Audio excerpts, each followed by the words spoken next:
We're here at the Acura Grand Prix of Long Beach, where terabytes of data is flying through the air, wirelessly coming off of the IMSA WeatherTech Sports Car Championship cars. Where does it go? Who receives it? And what do they do with it? Let's talk with our friends at Cadillac Racing, going to tell us all about telemetry, massive amounts of information moving, and what happens to it here to make their cars go faster.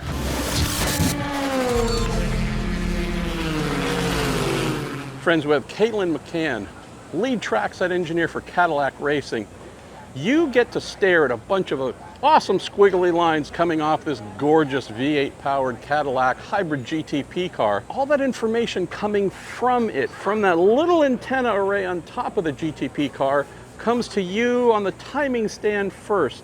Tell us about how that happens and how much information is coming at you when the car's on track.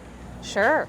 So we get a lot of telemetry, live sensor information off of our car in real time, and then it's also being stored on the car so we can review it later. And so all of that information is basically beamed from the car to some antennae that we have located around, and that information is utilized by the engineers sitting on the pit stand, and then also beamed back to our support trailer here in the IMSA paddock, where we have extra engineers who are kind of diving into the little intricacies of each domain, powertrain, the chassis sensors, things like that. Usually the pit stand gets a lot of information before we get it back at the trailer, but I think we're getting things in near simultaneous, real-time-ish sort of feedback from the car. So you mentioned powertrain team from GM. Obviously, with these cars being hybrid, that's another area for the group to look at. There's the straight performance side, car going quickly on a track. There's the driver side as well. It's a lot of things to look at. How do you and your team decide what to look at in the moment? Is it a dynamic thing? Do you have any tools that help you parse through these reams and reams of information? Sure. Yeah, there are many tools that we use. Some of them are homegrown. We have some different kind of visualization software packages that help us interpret this quite quickly. I would say we have different groups that focus on a specific area of the car all the time. So they're focused, they own that area of the car, and they want to make sure that area of the car is functioning reliably and at the highest performance level possible. Then we have some people who are looking at all of the car data kind of from a bigger picture view. So that's usually some of the data that I'm looking at, is looking at all of the cars simultaneously and looking at all the different subsystems and then dynamically changing what I'm focusing on for each kind of scenario of the race. We get a lot of information. Dare I say more than we know what to do with, but as engineers, we want all the data we can possibly get. And so we are limited on how many channels we can get in real time over telemetry. And so knowing the length of the race, knowing how much kind of memory storage we have on board the car, we're limited to a certain number of channels. So we have to be very strategic about which channels we get over telemetry.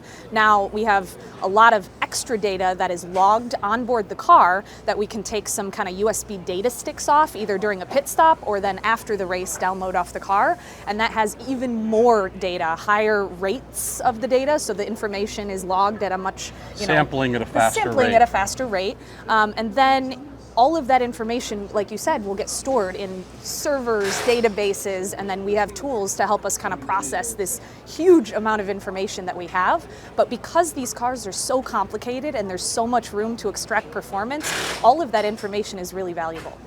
Last thing for you, so you've just completed qualifying, for example. You've received all that live information through telemetry and the timing stand. You've downloaded a wider array of data out of the car. Your team and partners there back in the main support transporter have seen it as well. What happens there? Is there a data meeting? Is that just a post-session debrief with the drivers as well? I bet a lot of this is trying to figure out, oh boy, what do we pick from here to make our car even faster? But how do you come together to make use of what you get at the end of a session? Sure.